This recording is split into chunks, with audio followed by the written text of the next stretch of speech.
Sejam todos bem-vindos a mais um vídeo do canal Você Motivação. Que essa mensagem possa tocar seu coração. Tenha fé no Deus maravilhoso. Creia nos pequenos milagres que Ele prepara para a sua vida. Deixe seu comentário e like. Inscreva-se no canal e compartilhe com seus amigos. Que Deus abençoe você sempre. Mesmo quando a incerteza pairar sobre seus caminhos, e as respostas parecerem distantes, confie em Deus. Pois Ele tem um plano, que vai além da compreensão humana. Nos momentos de confusão, saiba que Ele está presente, guiando cada passo do seu caminho. Mesmo quando as circunstâncias parecerem confusas, confie em seu amor. Pois Deus conhece todas as coisas, e tem o poder de transformar o que parece impossível, em possível. Deixe suas preocupações serem substituídas pela fé, e entregue seus questionamentos a Ele. Confie em Deus, sabendo que sua sabedoria supera qualquer entendimento terreno. Seu caminho pode ser desafiador, mas a confiança em Deus trará paz e direção. Entregue a Deus, seus filhos, suas orações, seus sonhos, sua saúde, sua casa, seu trabalho. Na verdade, entregue sua vida a Deus. Que o Senhor lhe dê forças para enfrentar o amanhã, para viver motivado, não importa quais sejam os obstáculos. Declare que, em todas as manhãs você confia em Deus. Se de alguma forma nosso canal o abençoou, deixe seu comentário e like, certifique-se de se inscrever e compartilhá-lo com outras pessoas, e ajudá-las a também encontrar o Senhor. Bom vídeo a todos! Oportunidade de mais uma vez entrar na sua casa, na sua vida, falar com você, e assumo esse compromisso com muita responsabilidade. É muito bom saber que na vida nós temos a oportunidade desse encontro. Me faz crescer como padre, como cristão, como gente, como pessoa, porque todas as vezes que nós podemos partilhar a nossa vida, todas as vezes que nós temos a oportunidade de nos encontrar com alguém, nos encontrar com a vida de alguém, alguma coisa dentro de nós pode acontecer. Mais um momento especial para vivermos juntos a espiritualidade do dia, que é essa oportunidade que nós temos de criar um espaço em nós, criar dentro de nós disposição interior para a ação de Deus. É sempre bom a gente pensar que o nosso território humano, ele sempre precisa de cultivo para que a espiritualidade floresça. Nós somos um corpo, neste corpo o espírito está, e existem necessidades diferentes do corpo e do espírito. Nós ficamos muito atentos às necessidades do corpo. Muito. O tempo todo nós estamos prestando atenção na fome, na sede, no calor, no frio. Nós socorremos o corpo o tempo todo para que a gente possa sanar, curar nele aquilo que dói. Aliás, nós temos mecanismos maravilhosos. O corpo sabe dizer o que está errado com ele. Se a gente cria a disciplina da observância do corpo, a experiência de ficar bem no corpo que você tem, no corpo que você é. Eu nem gosto de dizer tem, que dá a impressão de que tem uma parte em nós que comanda tudo, Isso é apenas uma forma de dizer. Quando eu falo eu tenho um corpo, no fundo eu estou me compreendendo que eu sou um corpo. E este corpo, ele tem uma dimensão imaterial inegável. É tão fácil entender isso, às vezes nós ficamos complicando, Por que existe uma dimensão imaterial em nós inegável? É simples. Se você tem um tumor, um abscesso, se você tem um problema no sangue, se você tem um problema nos ossos, nas articulações, a gente submete o corpo a alguns exames, e nós estamos cada vez mais modernos para identificar isso, nós temos as ressonâncias, as tomografias, o velho raio-x, né, que continua sendo válido para os dias de hoje. Você identifica no corpo aquilo que não está harmonioso, aquilo que está adoecido nele. O corpo é material, então eu sou essa experiência corpórea. Mas há em mim, há em você dimensões que são espirituais. E eu gosto de dizer que tudo que é espiritual abrange tudo aquilo que em nós não podemos radiografar, não podemos identificar nos exames, mas podemos sentir. Então, se hoje você quisesse uma prova de que você também é imaterial, é se eu lhe perguntasse se neste momento nós quiséssemos encontrar em você o amor que você ama. E eu sei que você é capaz de amar muita gente. Quantas pessoas nessa vida você já amou? Quantas pessoas nessa vida você ama hoje? Quantas pessoas você ainda vai amar? É capaz de, mediante essas investigações, encontrar o amor que a gente ama em nós? Não. Mesmo se fizer uma ressonância do cérebro, que é o lugar onde o amor é processado, porque, embora culturalmente a gente sempre fale do amor como um atributo do coração, isso é só simbólico. Isso é cultural. É no cérebro que nós amamos. Tanto é que quando nós rompemos um relacionamento que era muito especial para nós, quando nós perdemos alguém, quem sofre a perda é o cérebro. É no cérebro que nós sofremos saudade.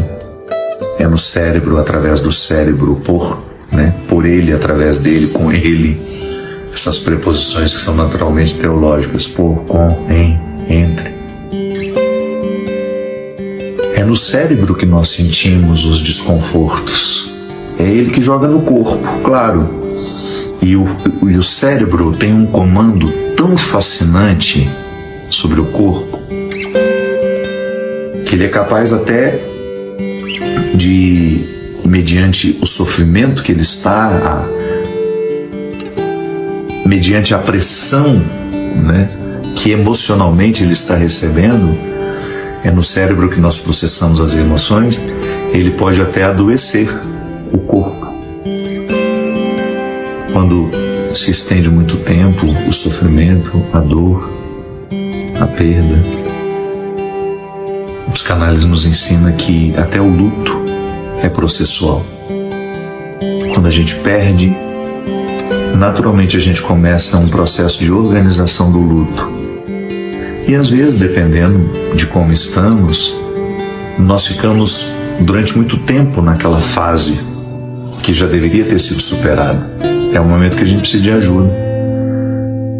Quando você percebe que a sua dor emocional está se estendendo muito no tempo. Claro, tudo vai depender daquilo que a gente perdeu, de quem a gente perdeu. Há pessoas que são tão grandiosas que às vezes nós levamos uma vida inteira para a gente organizar o luto. Porque nós seremos sentidos à medida em que formos intensos. É a maneira mais bonita de passar pela vida do outro. É deixando um grande registro. É o Mia Couto que dizia, né? Morto amado nunca para de morrer. Porque toda vez que ele é recordado, acende-se dentro de nós uma realidade que é bonita e triste ao mesmo tempo. Tenha respeito pelas suas saudades, viu? Às vezes você tende a interpretá-la como algo negativo. Não, não é não. É sinal de que você amou. É sinal de que você se exerceu bem. Às vezes a gente é traído e a gente tem aquela tentação de pensar que não valeu a pena o amor que a gente viveu. Valeu. Valeu sim. Pode ser que no momento que você está magoado e ferido, você não perceba os benefícios do que você amou. Mas a gente nunca fica igual depois de termos amado verdadeiramente alguém. A gente só melhora. A gente fica pior depois, se a gente não souber organizar, desilusão, a gente pode ficar amargo, né? Há pessoas que depois de uma desilusão amorosa escolhem o amargor da vida. É assim, nós não somos perfeitos, nós temos este hábito estranho de escolher para nós aquilo que não é o melhor. Faz parte dos nossos processos que precisam ser curados.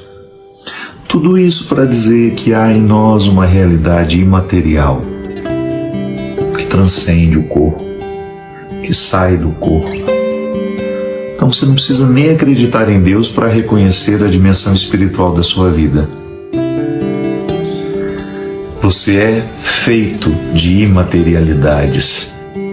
As imaterialidades lhe comportam, lhe abraçam, você leva por onde você vai. E como eu dizia, as necessidades do corpo nós somos muito atentos a elas. A gente não aguenta ficar muito tempo com fome. Quem tem o hábito da atividade física, se fica 2, 3 dias sem se exercitar, já se sente mal, o corpo pede, o corpo está dizendo. Se a gente dorme mal, é impressionante como o nosso corpo sofre. Mas e as necessidades do espírito? Como é que nós lidamos com elas? Como é que nós escutamos os recados que essas necessidades nos enviam? Nós temos a destreza de saber identificar quando existe, por exemplo, um mal-estar físico. Quando você identifica que não tem nada errado com o corpo. Faz exames, busca, realiza uma pesquisa minuciosa e de repente você identifica que não há absolutamente nada errado com o seu corpo. Que aquilo que está sendo solicitado vem de um outro lugar que não é físico, não é material, é espiritual. É tão interessante, minha gente, quando a gente começa a aprender a fazer a leitura das necessidades espirituais, quando você sabe exatamente dizer para você mesmo, ou até mesmo ajudar outras pessoas, isso que você está sentindo, embora esteja se manifestando no seu físico, é uma necessidade espiritual. Você fica atento, você administra, ou melhor, desenvolve, porque essa destreza nós já temos, nós só precisamos desenvolver. Eu acredito, sabe, a minha antropologia é essa, eu acredito que tudo já nos foi dado. Depois o que a gente faz é desenvolver aquilo que já existe em nós, aquilo que já nos foi dado. Então eu preciso desenvolver a habilidade de saber aquilo que em mim é espiritual. Quando é que o meu espírito está pedindo alimento? Que às vezes ele pode se manifestar através de tristeza, angústia, isso que nós chamamos de depressão, né? Que comumente chamamos de depressão, e deveríamos até corrigir um pouco a nossa linguagem, que tristeza não é depressão. Depressão é uma doença. Depressão é um mal-estar que precisa ser cuidado com medicação. Estou falando de tristezas comuns, essas que nos ocorrem todos os dias, essas situações que nós precisamos administrar, que são inevitáveis, que fazem parte da minha vida, que fazem parte da sua vida, que são necessidades espirituais, porque é imaterial. Também é muito comum dos nossos tempos que toda vez que a gente fala de espiritualidade, e vocês já me ouviram falar muitas vezes sobre isso, que imediatamente a gente pense na religião, nos caminhos que a religião nos oferece. Sim, a religião é por excelência um lugar de espiritualidade, mas também não é garantia de que será. O fato é que a vida pode ser uma experiência espiritual. E você ficar atento para identificar aquilo que hoje está doendo em você, que tem lá na raiz Se você for buscar lá no motivo primeiro, o que você encontra? Uma necessidade espiritual. Quais são as necessidades espirituais? São Paulo distinguiu bem a vida da carne da vida do espírito, muito embora esteja só pedagógico, né? Porque nós experimentamos tudo junto. Uma hora nós vamos fazer uma espiritualidade do dia para distinguir esses frutos. É que hoje o evangelho que eu peço licença a quem não é católico, peço licença a quem não é cristão, a gente sabe que o evangelho, as palavras de Jesus são sempre muito bem-vindas em qualquer lugar, né? Jesus, para nós cristãos, o nosso Salvador, Ele nos salva da ignorância, Ele nos salva da vida sem qualidade. E é lindo a gente pensar isso. Como é que Jesus nos salva? Quando Ele nos faz pensar de maneira mais elevada. Aliás, você pode salvar pessoas, fazendo-as pensar de maneira mais elevada. Às vezes você encontra uma pessoa mergulhada no ódio, no rancor, e você observa aquilo e percebe que o ódio e o rancor está retirando o vício daquela pessoa, e você vai e conversa com ela. Mas por que você está fazendo isso com você? Guardar ódio, guardar rancor, lhe adoece. Será que você não percebe que isso lhe faz mal? E aquela pessoa, de repente, a partir da sua fala, provoca dentro dela uma revolução, uma forma nova de pensar. E aquilo que você disse teve um caráter redentor. Salvou, sim. Quantas vezes nós podemos salvar uma pessoa movendo-a na direção de um pensamento mais nobre e mais elevado, mais inteligente, por que não dizer? Guardar mágoas e rancores não é uma postura inteligente. Só faz mal. É uma postura que só prejudica. Então, de repente, quando você vai e conversa com aquela pessoa e mostra para ela que aquilo que ela está fazendo com ela não é justo, você está salvando. Então, a palavra de Jesus que nos salva Jesus o tempo todo é o meu Salvador. Aquele sacrifício na cruz, uma vez realizado, ele abrange toda a minha vida. Eu tenho muito medo de nós limitarmos a ação de Jesus, a ação redentora, salvífica de Jesus, a um pós-vida que conhecemos. Não, pelo amor de Deus, não se limite. Não limite o sacrifício de Jesus à vida de Jesus. Ou você que não é cristão, que tem uma admiração pelo que Jesus viveu, pelo que Jesus falou. Nós cristãos, estou confessando aqui, nós muitas vezes temos uma visão muito limitada do sacrifício de Jesus. Jesus vai me livrar do inferno, Jesus vai me levar para o céu. Tá bom, essa linguagem serviu para um tempo, mas pode não servir para nós hoje. Por quê? Porque não faz sentido você pensar que Jesus vai lhe salvar do inferno que está depois dessa vida, ou vai lhe oferecer um céu depois dessa vida. Não! Ser cristão é você ser salvo todos os dias da ignorância, das ciladas do ódio, da mentira, da infidelidade. Sim, porque todas essas realidades, quando são assumidas por nós, elas nos matam aos poucos.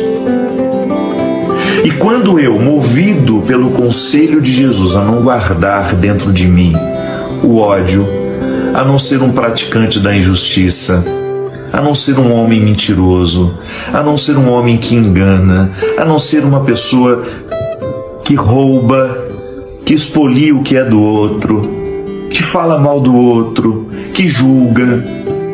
E Jesus tem uma sequência de conselhos práticos que nos salvam diariamente. É por isso que em algumas pessoas a religião não produz efeito nenhum, porque ela se limita a ser um preparatório para a eternidade. E a pessoa nunca se apercebeu que a grande riqueza do Evangelho já começa aqui, nessa vida que nós temos. À medida em que Jesus entra na minha vida, entra na minha história, a sua palavra entra na minha mente e transforma a minha mentalidade, eu sou um homem que passa a se favorecer mais. Ainda agora há pouco eu conversava com o Marcelo, nós falávamos sobre isso.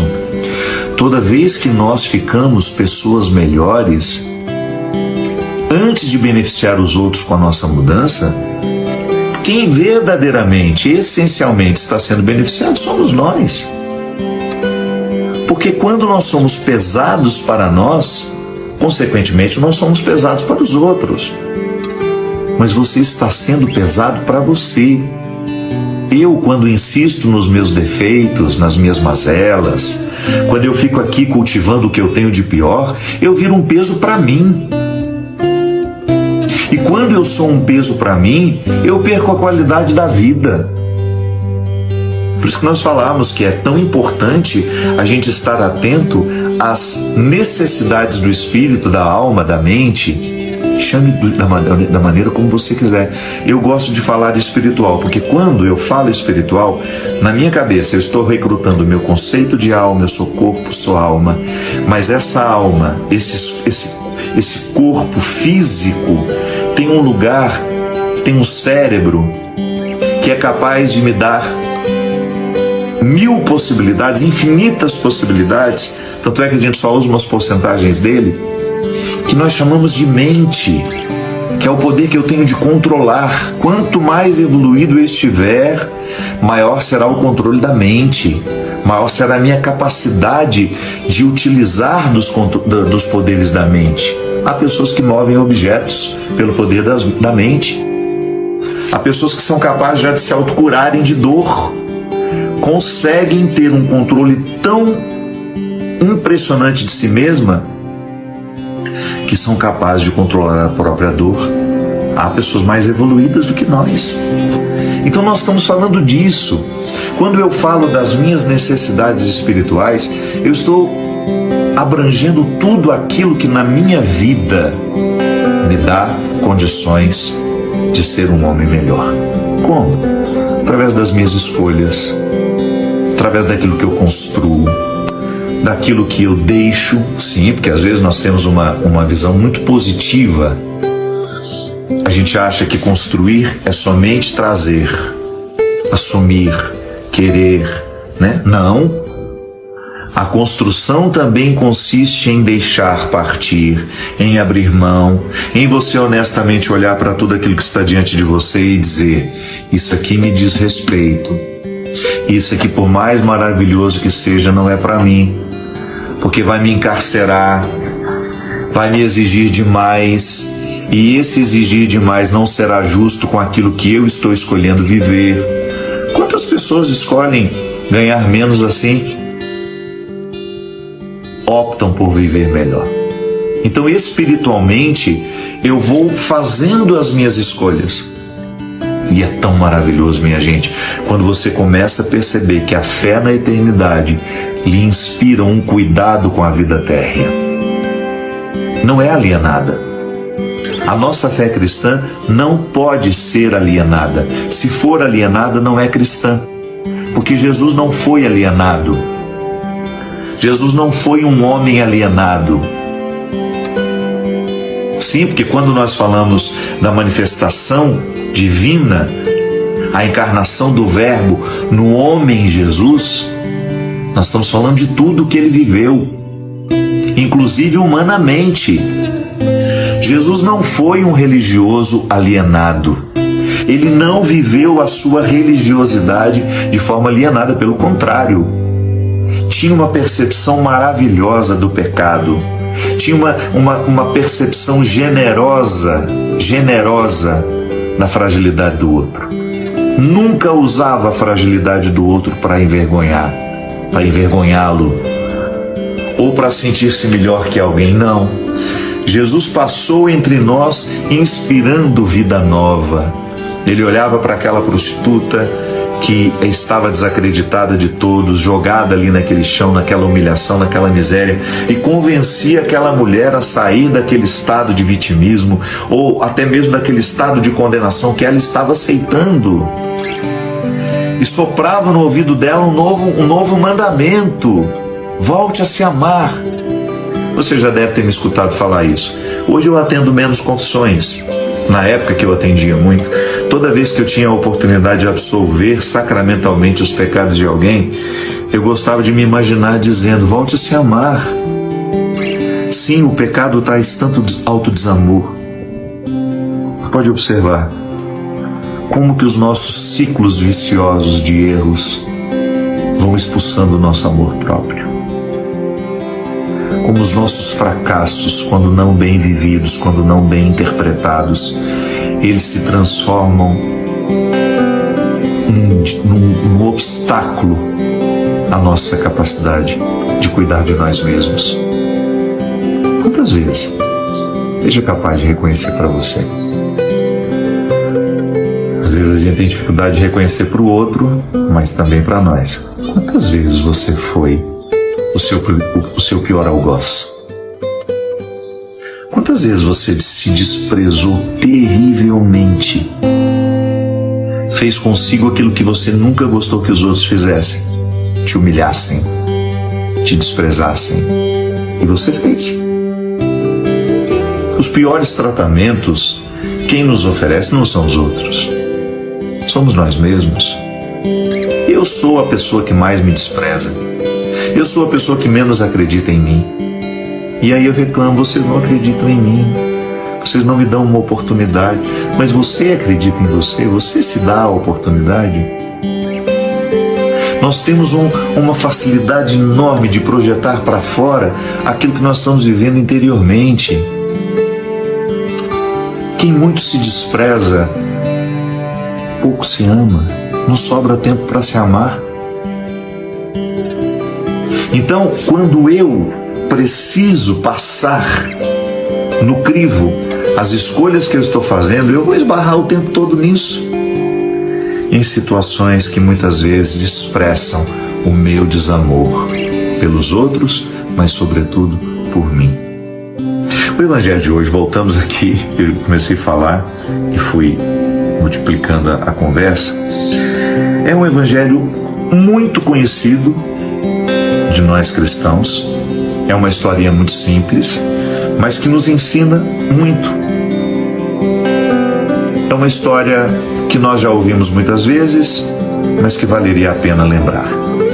Jesus fala assim: o reino dos céus será semelhante a 10 virgens que tomaram suas lâmpadas e saíram no encontro do esposo.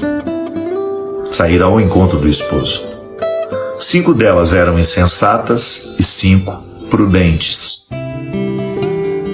Ao tomarem suas lâmpadas, as insensatas não tinham levado azeite, só levaram as lâmpadas, as bonitas. Quanto às prudentes, elas tinham levado, junto com as lâmpadas, o azeite em frascos. Claro, terminou, depois faz a reposição e você tem a lâmpada cheia e um reservatório para você poder continuar a sua viagem. Não existia energia elétrica, cada um precisava ter a sua lâmpada, sua lamparina, né, como nós tínhamos lá no interior em Minas. Como tardasse o esposo atrasou,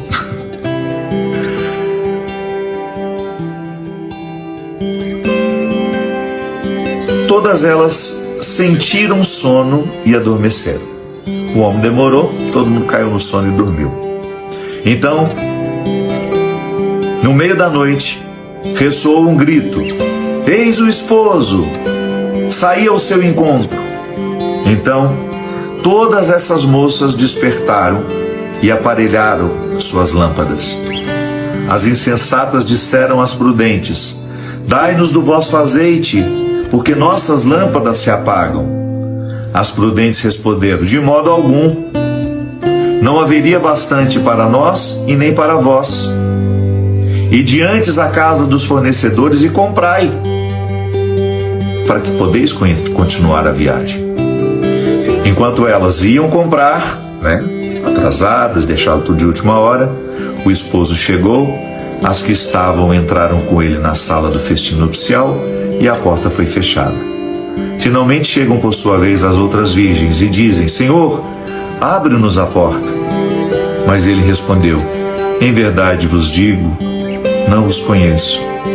Vigiai, pois porque não sabeis nem o dia nem a hora.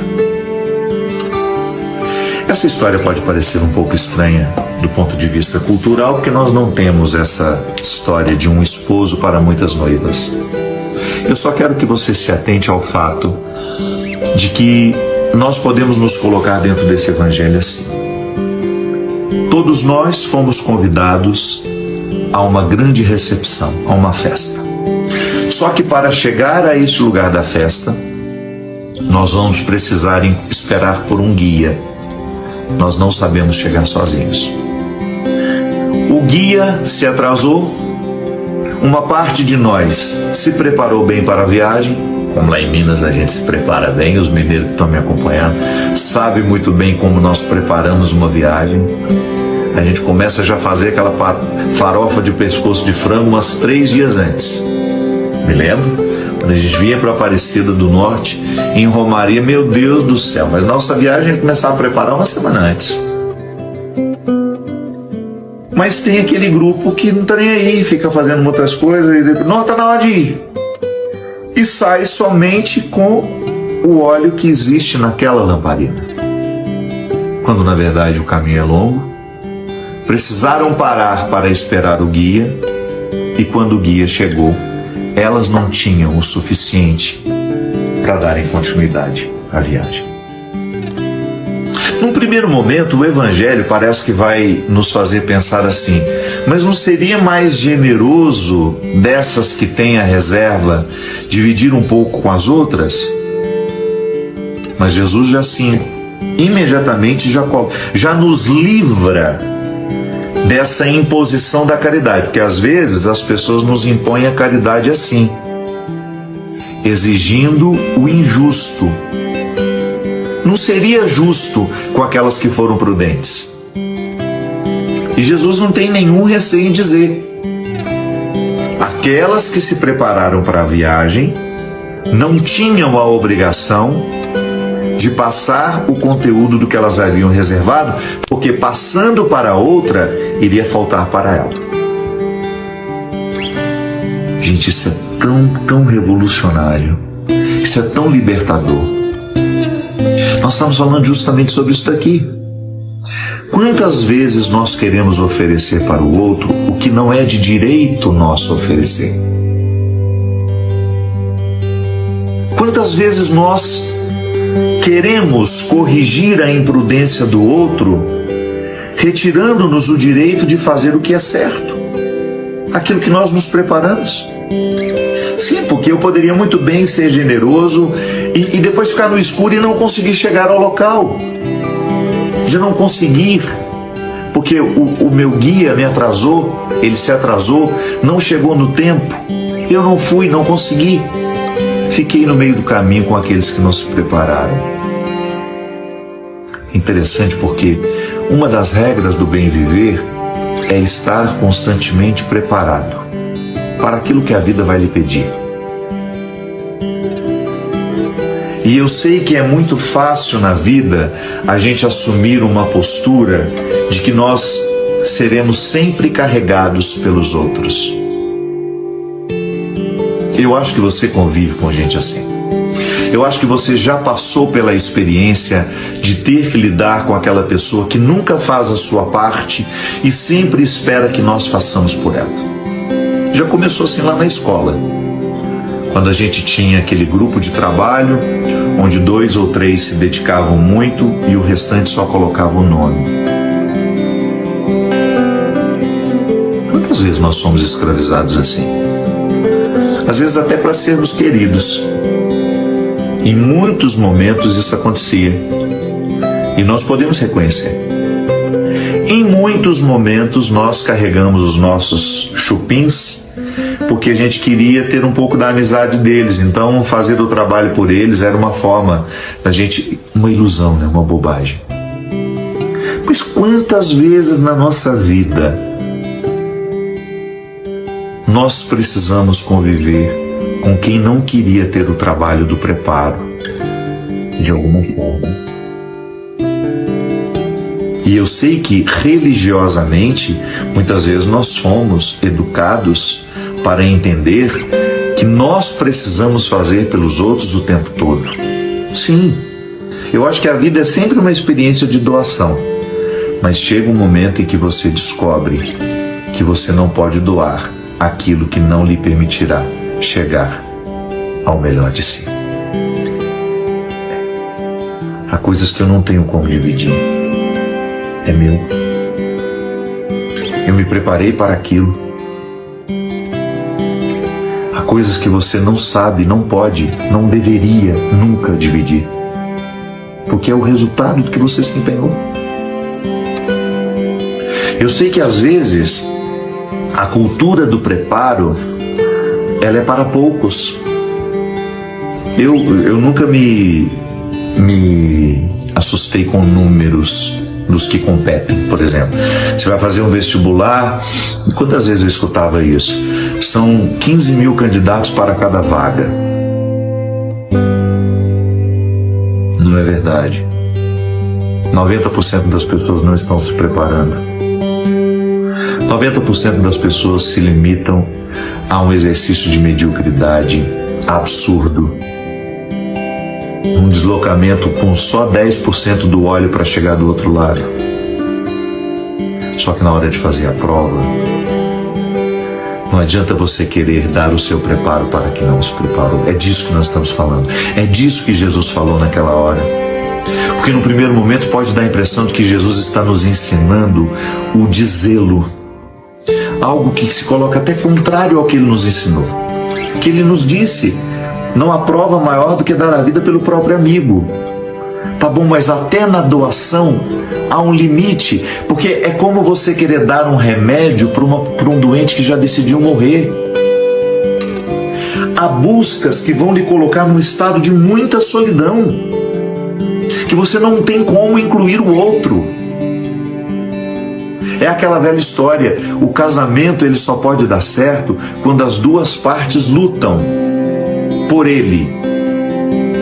Não adianta a mulher levar a vida inteira a reserva do óleo do marido. Não adianta. Essa caminhada é pessoal. No amor entre duas pessoas dentro de uma casa, construindo uma família, a primeira coisa que se pede é isso. Equidade. Olha, somos diferentes. Vai ter momentos em que você vai estar mais fortalecido do que eu, mas nunca deixe de levar a sua reserva, tá? Não imponha sobre mim a responsabilidade de levar a reserva que lhe cabe levar. É disso que Jesus está falando. Cada um de nós precisa viver o seu preparo, porque nessa eternidade você não vai chegar acompanhado. É um funil que vai se estreitando, se estreitando, se estreitando, e ao final dele só passará você. Eu sei que às vezes nós temos uma mania terrível de gritar pela ajuda antes de termos nos ajudado.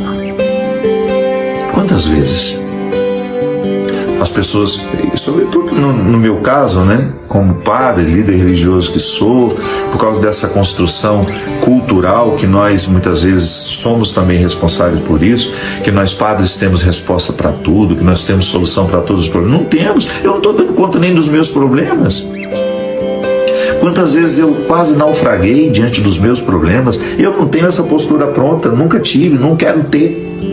Eu sou alguém que vive, eu sou humano. Eu acredito em Deus, mas às vezes a minha fé em Deus não me segura, não é suficiente. Às vezes os meus recursos humanos são escassos. Por quê? Porque eu estou me projetando mal. Não estou levando óleo, não estou levando a reserva. Estou me dando mais do que eu posso me dar. Estou me oferecendo muito além das minhas medidas. Sim, porque Deus não pode retirar-nos das responsabilidades de nossas escolhas. Se eu escolho sair de casa com óleo somente para a medida exata e não calculo que de repente possa haver um imprevisto, como houve, o esposo se atrasou. No nosso exemplo, nós estamos falando do guia que nos levaria ao lugar. Ele se atrasou, nós precisamos esperar por ele. Não podíamos ficar com as velas apagadas, senão ele não sabia onde nós estaríamos, perdidos naquela escuridão. O que sinalizaria de que nós estávamos ali esperando por Ele eram as velas acesas, eram as lamparinas acesas. E até quando nós não estamos andando, o óleo se consome. Não é porque nós estamos parados que vai gastar menos óleo, não. Eu precisei manter a minha lâmpada acesa para que na escuridão o guia me encontrasse, o esposo me encontrasse. Ele se atrasou, paramos o percurso e ficamos ali esperando. E quando ele chegou, o nosso óleo não era suficiente para continuar. Quantas vezes isso nos ocorre? Nas nossas relações familiares, então, meu Deus do céu, como isso acontece? E aí é seu irmão que olha para você, como se você tivesse culpa, como se você tivesse que assumir a responsabilidade de ele não ter sido prudente e ter feito a sua busca no dia a dia. Quantas vezes dentro dos nossos seios familiares as pessoas nos oprimem por causa disso? Primeiro porque nos olham como responsáveis por tudo aquilo que deu errado na vida delas.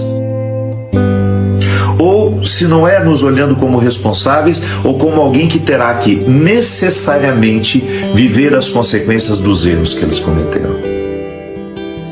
Não estou dizendo que a gente não tenha que ser solidário, não estou dizendo que o sofrimento do outro não venha nos impactar, só que chega um momento que nós precisamos pegar essa sabedoria evangélica da diferenciação, que é um fato que nós aprendemos quando a gente começou a amadurecer. De acordo com a psicanálise, um dos momentos que a gente menos diferencia o outro é a fase oral, que Freud dizia que é a tentativa que uma criança tem de incorporar o mundo pela boca. Tudo a criança morde. Ela grita. Ela é um poço de egoísmo. A criança, a gente tem essa leitura bonita, né? Evangélica, a criança é pureza. Não, a criança é um poço de egoísmo. Depois ela até amadurece para sair do egoísmo, mas ela não sabe nem esperar a mãe dela chegar. Ela grita, ela urra, ela não quer saber se a mãe está com fome, se a mãe precisou ir ao banheiro. Quando ela tem a sua necessidade vital, ela entra em desespero, porque ela é egoísta. Não egoísta da maneira como nós podemos ser. Não, ela não tem nem responsabilidade sobre esse egoísmo dela. Faz parte do processo normativo, isso é normal. É normal a criança ser egoísta, mas o adulto não. Então, às vezes, nas nossas relações familiares, nas nossas relações mais próximas, as pessoas nos interpretam de forma imatura, sim, como se nós fôssemos uma extensão delas, como se não pudessem mais fazer a capacidade da diferenciação. Eu sou eu, você é você. Nós fizemos escolhas diferentes, embora a gente tenha tido oportunidades muito parecidas, ou não. Pode ser que eu tenha tido muito menos oportunidade que meu irmão e tenha escolhido melhor que ele. Pode ser que ele tenha tido um monte de boas oportunidades e escolheu a pior parte. Escolheu morar na pior versão de si mesmo. E eu levo essa responsabilidade? Eu preciso assumir as consequências dos erros dos outros? Não. Mas, lamentavelmente, em muitos momentos do discurso religioso, isso nos foi imposto como uma obrigação. Você tem a obrigação de levar os outros nas costas. Não é assim. O Evangelho nos propõe uma relação madura com tudo isso. Tá bom, vamos analisar. Você está nesse sofrimento por quê? Porque talvez na hora de evitá-lo, você preferiu não evitá-lo. Tá bom, mas eu continuo aqui. Só que com uma diferença. O sofrimento é seu. Eu não tenho como assumi-lo. Porque senão, eu vou começar a lhe dar aquilo que eu não tenho mais. Ou eu vou começar a retirar das minhas reservas e vou prejudicar aquilo que eu não posso, em hipótese alguma, prejudicar e deixar de cuidar, que é a minha dignidade. Quando a gente dá o nosso óleo e a gente se priva de chegar, nós fazemos a matemática mais simplória. Talvez o caminho mais fácil, o senso comum, que algumas pessoas podem até chamar de egoísmo. Não. Na perspectiva de Jesus, isso é prudência. Um exemplo simples. Nós temos uma pessoa que nós amamos muito e ela quer nos levar por uns caminhos que a gente sabe que não são bons. Ah, vamos comigo, seja meu companheiro, eu não quero ir lá sozinho. Não, se você me ama e está me propondo ir a um lugar que não lhe fará bem também, que amor é esse? Que amor é esse? Então eu acho que é o contrário. Sou eu que devo lhe convencer de não ir. Por amor a nós. Por amor à nossa realidade. Por amor à nossa situação. Se vai fazer mal para você, por que eu tenho que ir? Não seria mais fácil eu lhe convencer a não ir? E assim nós não nos fazemos mal? Prudência é o que Jesus recomendou, uma prudência que nos coloca na construção de reservas. Eu preciso ter reservas para o amor, eu preciso ter reservas para a paciência, que se esgota fácil. Eu preciso ter reserva de justiça. Toda e qualquer oportunidade que eu puder ser justo, eu quero ser, porque eu sei que eu estou aplicando a justiça neste momento e estou construindo uma reserva dentro de mim, para que no momento em que eu ficar tentado a ser injusto, a reserva fale mais alto. A minha solidariedade, por exemplo, ela é escassa. Eu tenho muito mais facilidade de olhar para mim e para as minhas necessidades. Você é a mesma coisa. Então, toda e qualquer oportunidade que a gente tem de ser solidário, de maneira que a solidariedade não lhe faça ferir a prudência de dar o que você não pode dar, de oferecer o que você não pode oferecer, de colocar em risco aquilo que você não pode colocar em risco, então eu vou ser solidário. É porque o que Jesus está propondo nesse evangelho de hoje é muito desafiador. Ele está dizendo: não perca a sua salvação.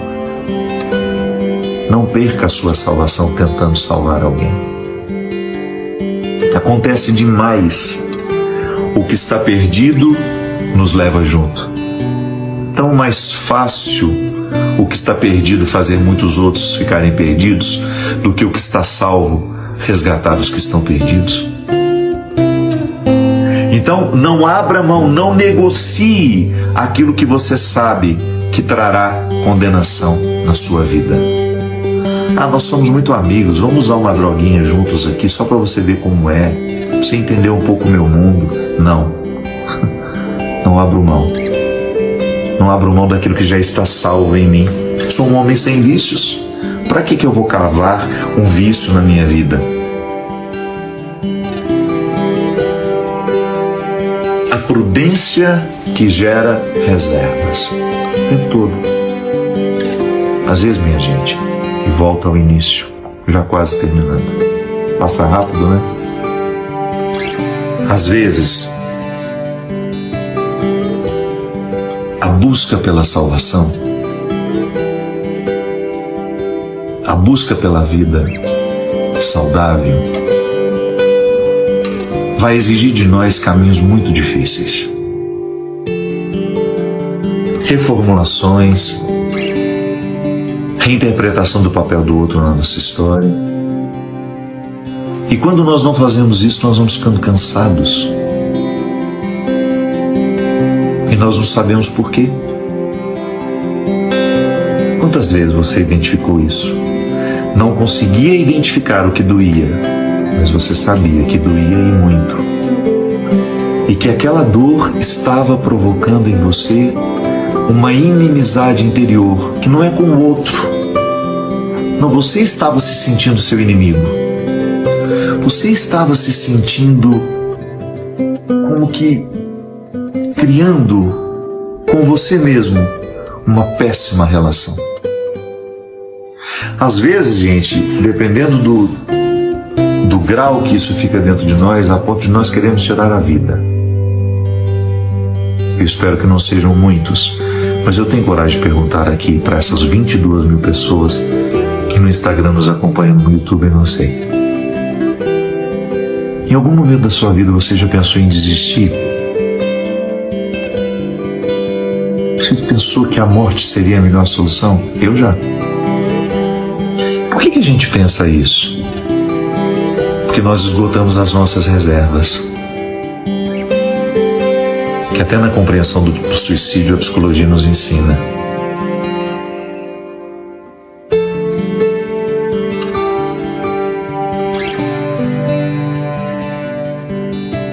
Nós esgotamos a nossa serotonina, nós esgotamos a nossa endorfina, nós esgotamos todas as químicas do bem-estar com nossos estilos de vida, com as nossas rotinas cansativas, com os nossos relacionamentos desgastados. A gente não percebe que o nosso óleo está se esgotando e a gente não tem a sabedoria de parar e de abastecer antes que chegue a escuridão. Pode ser que eu esteja falando com você que está neste momento esgotada, como eu tantas vezes estive. Quantas vezes eu fiquei esgotado emocionalmente? E eu precisava reconhecer que o que estava acontecendo comigo era um fruto natural provocado por escolhas infelizes. Não espere que escolhas infelizes lhe façam ficar feliz. Não espere que escolhas infelizes lhe façam ficar feliz. As escolhas infelizes não geram outra coisa em nós senão desilusão, desconforto, aquela sensação ruim de que você não está morando do jeito certo em si. Quantas vezes o seu esgotamento foi provocado porque você assumiu a sua família, você assumiu os problemas da sua família e você não aprendeu essa lindeza evangélica que é você se diferenciar, não para se sentir melhor que ninguém, é para distribuir as responsabilidades de um jeito justo e certo. Eu amo a minha família, eu amo os meus irmãos, mas eu não sou responsável pelos problemas deles. Eu posso ajudar, mas eu não posso carregar eternamente. Às vezes aquela pessoa está muito fragilizada e nós vamos lá com todos os recursos, mas ela precisa reagir. Porque às vezes a nossa ajuda provoca a acomodação. Quantas vezes, minha gente, dentro das nossas casas, nós estamos exaustos, porque nós não aguentamos mais carregar as pessoas nas costas. Nós queremos que elas parem de beber, nós queremos que elas parem de usar a droga, nós queremos que elas saiam daquela prostituição socializada que tanto destrói a vida delas, mas elas não querem, elas não fazem a mesma escolha. E nós vamos assumindo aqueles fracassos como nossos.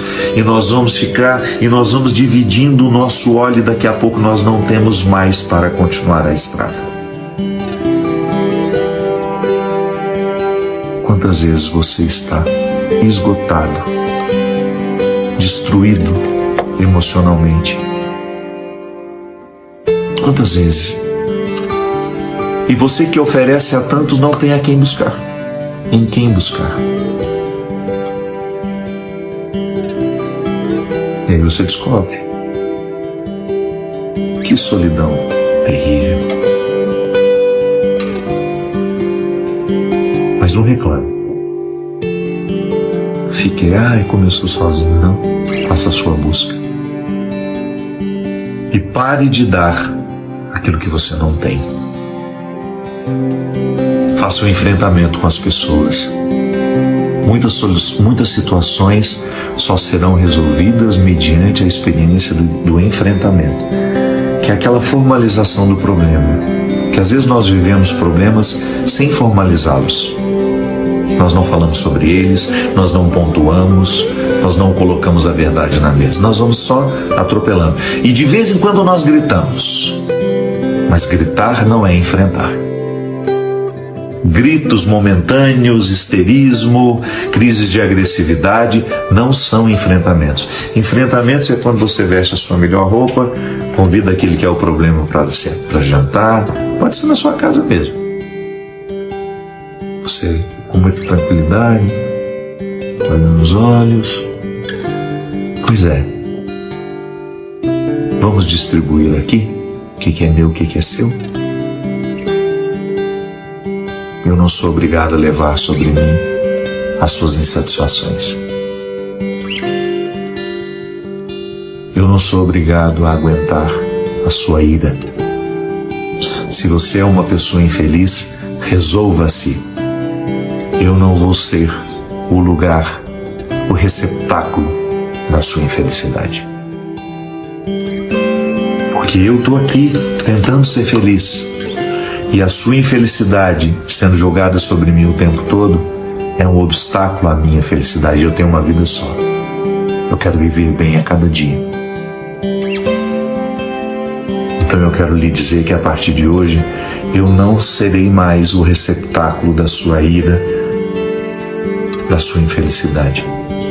Eu estou com você para o que precisar, desde que aquilo que você precise seja de fato um elemento essencial para a sua mudança.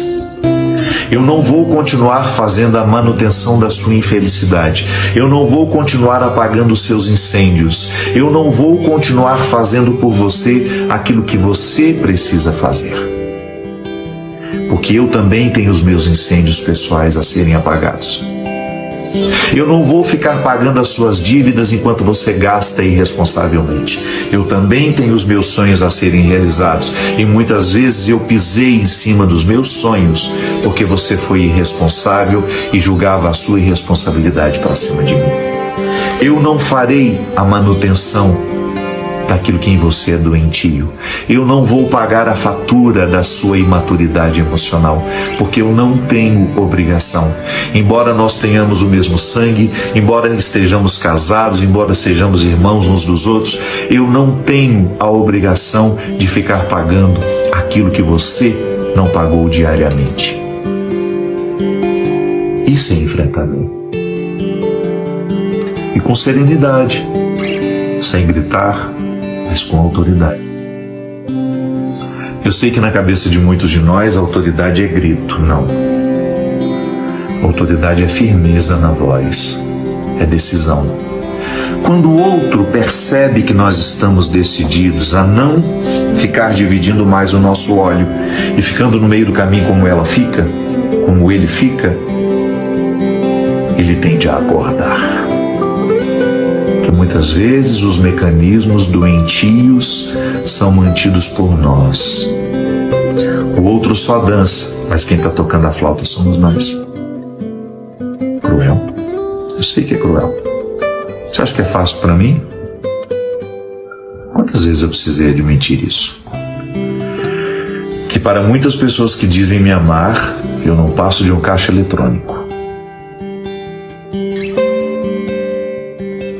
E com o tempo eu fui perdendo a culpa de dizer não. Não tem obrigação. A vida é sua. Eu também não tive oportunidade. Eu busquei por elas. Por que você não pode buscar? Você não é doente? E se você está inventando doença para se livrar, porque isso também é comum. Algumas pessoas ficam inventando doenças para poderem ser eternamente cuidadas, eternamente socorridas durante o processo. Olha, eu estou a caminho e o meu azeite está terminando. Eu estou aqui, mas o meu azeite não dá para ir até ali na frente. Por favor, pelo amor de Deus, eu estou muito doente, me ajude. Não. Não somos, não devemos, em hipótese alguma, fazer a manutenção da preguiça alheia. Não podemos, em hipótese alguma, assumir esse papel desconfortável de ficar pagando a fatura da imaturidade dos que não querem crescer. Tem o mesmo sangue que você? Tem. Mas às vezes não tem amor nenhum. tem vínculo. Só lhe enxergam como um lugar para a satisfação de desejos, de necessidades, de carências. Às vezes você passou a ser um objeto há muito tempo. E isso não é dignidade. Isso não é cristão. Não é o que Deus pede de nós. Definitivamente não é o que Deus pede de nós. Gilberto Gil tem uma música que eu amo, que chama-se Cada Coisa, ou Cada Tempo em Seu Lugar, ou Cada Coisa em Seu Lugar. Acho que é Cada Tempo em Seu Lugar. Que ele começa assim: preciso refrear um pouco o meu desejo de ajudar. Bondade pode ser um vício, não levar a nenhum lugar. Eu sei que às vezes nós fomos criados assim, para oferecer o que não temos. Deus não pede isso de nós. Sejamos solidários, sejamos amorosos, mas nunca percamos de vista que antes de oferecermos aos outros, nós precisamos oferecer a nós. E que não é justo, em hipótese alguma, dar o que não temos mais. Busque as suas reservas. Intensifique a sua vida espiritual para você continuar tendo a alegria de ser quem você é. E quando o outro realmente precisar da sua ajuda, você ter condições de ajudar, mas sem sentir que para ajudar você precisou entregar o que você tem de mais sagrado. Derrame o Deus Todo-Poderoso sobre nós, sobre o nosso coração, a bênção que encoraja, que transforma, que modifica. Ele que é Pai, Filho e Espírito Santo. Amém. Antes de encerrarmos, gostaria de agradecer a todos que acompanham o canal. Obrigado por permitirem que eu faça parte do seu dia a dia. É muito gratificante poder compartilhar com vocês reflexões que possam ajudar em suas vidas pessoais e profissionais. Se você ainda não se inscreveu, inscreva-se agora para não perder nenhum dos nossos próximos vídeos. E se você gostou do que viu, deixe seu like e compartilhe com seus amigos para que mais pessoas possam se beneficiar dessas mensagens. Mais uma vez, muito obrigado por assistir e por fazer parte da nossa comunidade. Até breve!